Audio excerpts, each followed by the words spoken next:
Donc, c'est le devoir sur la progression. Donc, la progression qui prend en compte quoi? Les niveaux et tout ce que nous avons vu avant ça. L'analyse des bails, des volumes, reprise des ventes, progression, par analogie, progression par triangulation, avalement des ventes, avalement d'achat. Vente, pré-achat, reprise. Pré-achat, parce que je vois que tu as mis pré-achat ici, ici tu as mis d'autres. Ouais. Donc, il faut analyser, on va voir ce que ça donne. Il faut commenter, Tu as déjà analysé, il faut commenter, il faut aller plus rapidement. Ah, j'ai fait un commentaire. Hein. Oui, il y a vu, mais ah, t'as vu? Tu as écrit, non? Oui. Il a vu le commentaire. En tout cas, c'est bien, c'est très bien. Ok, bon. Là, il faut reprendre ça ici.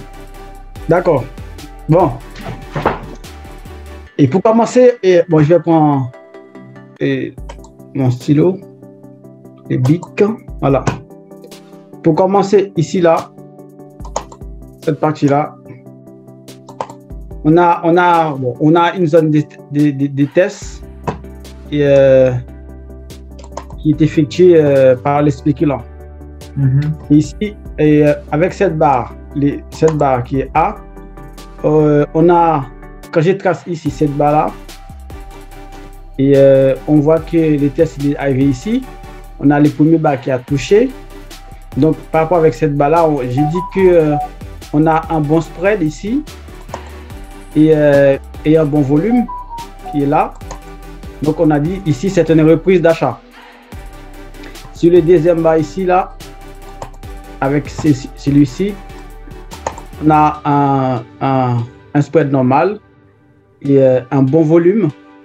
Donc, je dis ça, c'est une reprise d'achat. Reprise d'achat, puis j'avais mis ça, j'ai oublié c'était quoi. Confirmation de reprise d'achat. Cette barre là.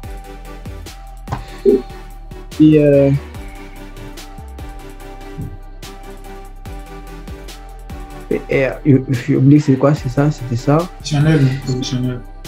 Et professionnel, voilà. Donc ça c'est des mouvements professionnels. SPS. C'est ça, professionnel, oui. Oui, c'est ça. Professionnel. PR professionnel. Oui, c'est ça. Ouais. Ah, t'as tout compris. Bon. Et ici, bon, on voit le mouvement, il est parti à la hausse. On a des doji, des spreads, des petits spreads. Et ici, on a une mèche qui est laissée par les acheteurs ici, qui n'est pas négligeable. Et aussi, on a aussi une autre mèche ici qui est laissée par les vendeurs. Aussi qui est aussi n'est pas négligeable non plus. Et ensuite, on a des doji. Et jusqu'ici, en arrivant ici, et quand on voit cette mèche-là, donc on voit que les acheteurs, non, les vendeurs a laissé une grande mèche qui n'est pas négligeable. C'est ça. Une mèche qui n'est pas négligeable, donc il faut prêter attention. Il faut qu'on prête attention avec cette mèche-là. Et par la suite, on a cette petite doji-là, en spread, clôturé à la hausse. Et par la suite, on a un bon spread qui est clôturé à la baisse et par le vendeur et avec un bon volume. Et c'est vrai, le marché il est parti à la baisse, mais on n'a pas de confirmation parce qu'on a un spread normal ici et on a un petit volume ici. Donc on n'a pas de confirmation et le marché continue à la baisse. Ici, on a dans cette barre là, on a avalement de vente. Ici là. Effectivement, sur cette première barre, on a vente. Oui. Sinon, on a avalement. Exact. Voilà. Mais qu'est-ce qu'on n'a pas ici, après l'avalement? On n'a pas confirmation. Voilà. On n'a pas confirmation, tu vois le résultat. Le marché oui, tout à fait. Oui, vers la baisse, voilà. Okay. On n'a pas de confirmation et il va à la baisse. Voilà, c'est ça. Ouais. Ensuite, on a doji ici. Et quand je trace ici cette partie-là, donc on a cette balle-là qui a touché. On a vu que les vendeurs ont laissé deux bons mèches, qui n'est pas négligeable. Ces deux mèches-là, c'est mèches des vendeurs, qui n'est pas négligeable. Et par rapport à ça, et le marché il continue aussi à la baisse. À la baisse. Et jusqu'ici, il y a doji. On voit que le marché il est orienté à la baisse, donc les professionnels sont orientés à la baisse. Et ici, on voit que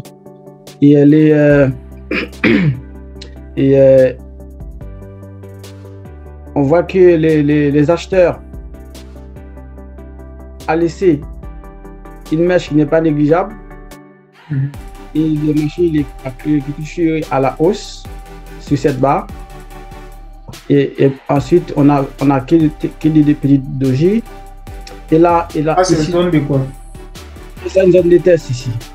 Donc, quand on regarde le point d'ouverture du professionnel, c'est ici, voilà. Le point d'ouverture, c'est ici, ouais, voilà, ici, oui.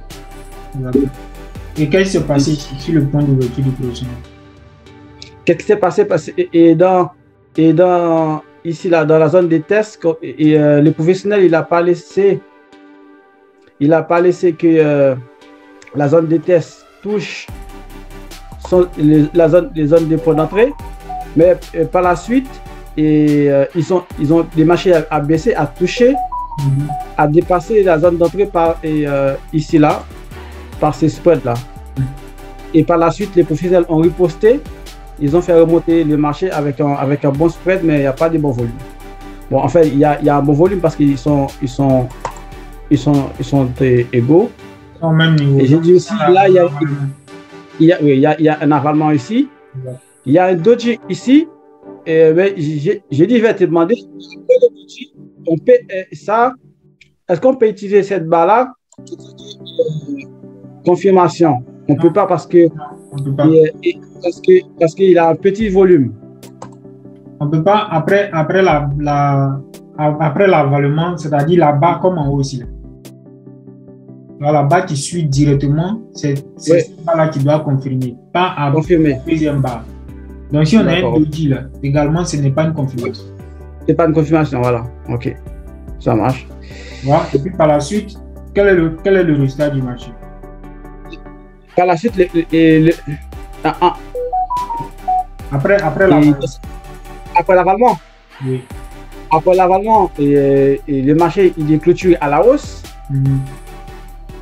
Ici. Et par la suite, les professionnels a repris son mouvement. Donc, ici, on a avalement, ça doit donner d'abord professionnel. Professionnel. Oui. Ici, nous avons repris d'achat. D'accord? Et ici, nous avons avalement de vente. Donc, quand on regarde dans cette zone-là, c'est une zone des acheteurs. Voilà, une zone des acheteurs. Mais à cause de ce doji qui est après l'avalement, on voit que le marché va à la baisse. Donc, il n'y a pas eu de confirmation. Le marché revient sur la zone des acheteurs. Donc, cette fois-ci, se clôture un peu plus bas. Un peu plus bas, oui. Non, en dessous de la mèche de la première barre, la barre de reprise d'achat qui est ici. Donc, les professionnels, on peut dire qu'ils ont soutenu leur mouvement en clôturant ici, là, c'est ça? Oui, on peut dire ça. Pourquoi? Parce que nous sommes dans un mouvement baissier au départ. Oui, c'est ça, oui. Ouais. Donc, en fonction de cette barre-là, ici, là. La zone de vente, ils ont défendu sur leur position, le marché est parti à la baisse, mais on voit que nous avons une mauvaise vente. Oui, c'est ça. Regarde, nous avons une barre, deux barres, trois barres qui sont parties à la hausse avec celle-ci. Tu vois? Oui. Et nous avons une, deux, trois, quatre, cinq, six, sept barres qui sont venues à la baisse. Il y a une mauvaise reprise des ventes. Et ici, on peut considérer ici les progressions par analogue et par triangulaire ici. Exactement. On peut choisir là par triangulaire. A ici. À la hausse. Ouais. Et on met B ici. 7 barres à la baisse. Mais c'est ici. Donc A et B, c'est professionnel. Exactement. B et C, c'est spéculant. Exactement. Voilà. Donc, et là, j'ai dit qu'on a une reprise d'achat avec une confirmation. C'est la première barre qui a touché notre ligne. Et deuxième barre avec un bon spread, un bon volume. On a une confirmation avec aussi un bon volume aussi, encore. Celui-ci. Donc, il marque ici reprise d'achat et confirmation de reprise d'achat. Et là, on voit que les acheteurs ont laissé une mèche qui n'est pas négligeable. Oui. Et qui est clôturée à la hausse. Donc une pression des acheteurs. Une pression des acheteurs. Une pression des acheteurs. Et ça nous fait comprendre que le marché, les acheteurs, ils sont en force. Le marché continue à la hausse avec un spread normal. Et là, je n'arrive pas à voir les volumes, tout ça et tout. Et ensuite, ici, voilà, on a une zone de correction. Et le marché il repartit à la hausse. Donc, c'est-à-dire qu'à partir d'ici là, les professionnels, ils ont attends, rétablir. Voilà. Après la correction, les professionnels ont soutenir le mouvement.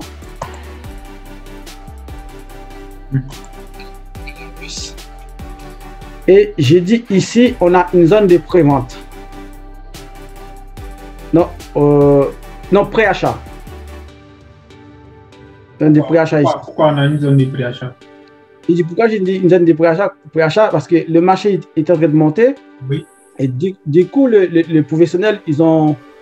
Et le marché, il est reparti à la baisse avec deux grandes barres, des bons spreads, avec des bons spreads, exact. Avec des bons volumes.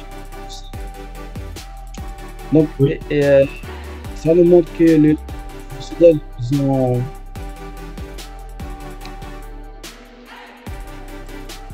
ils ont acheté ils ont sorti ici. Ils ont fait quoi? Il n'y a pas entendu. Les professionnels ici, là, ils ont acheté. Donc, ils ont vendu, après, ils ont racheté, n'est-ce pas? Ils ont acheté, tout à fait. Ouais. Ils ont vendu, ils ont acheté ici. Voilà. Donc, c'est quoi on a appelé les situations de prévente qu'on a appelé situation, donc, vente à découvert ou bien achat à découvert. À découvert, oui. Comment? Vente à découvert ou achat à découvert. Donc, ici, c'est achat à découvert. Puisque tu as fait quoi? C'est vente à découvert. Donc, vente à découvert, le marché vient à la baisse, ensuite, il achète. Il achète, oui. Donc, vente à découvert ou prix achat, c'est ça? Voilà. Vente à découvert ou prix achat. Voilà. Voilà, c'est... Donc, c'est tout. Hein. Et avec les triangles là, j'ai mis un triangle là aussi là. A, B et C. Et AB, c'est professionnel. BC, c'est spéculant. Donc, c'est progression de... La progression par triangulation. Ok. La progression par triangulation. Ok. Hugo. Ouais. Tu as fait un bon travail. Ah, merci. Ouais, tu as fait un bon travail. Tu as fait un très bon travail. Ah, merci. Tu vois, avec quelle légèreté tu viens d'expliquer tout ça. Ouais. Tu vois? J'ai commencé à comprendre les choses. Non, j'ai étudié aussi. Tu vois, d'étudier. J'ai étudié. C'est très bien. C'est très bien. Ouais. Je suis vraiment content. Je suis content de toi. Ah, merci. Et ce résultat-là montre que tu commences par comprendre petit à petit le graphique. Ouais. Le résultat-là montre que tu es en train de... montre que tu travailles, montre que tu suis et que tu analyses très bien ce que c'est que le graphique, avec les éléments que nous avons vus, les éléments de base que nous avons vus, que nous avons étudiés. Ouais, c'est ça. En tout cas, félicitations. Je suis content. Merci. Très content.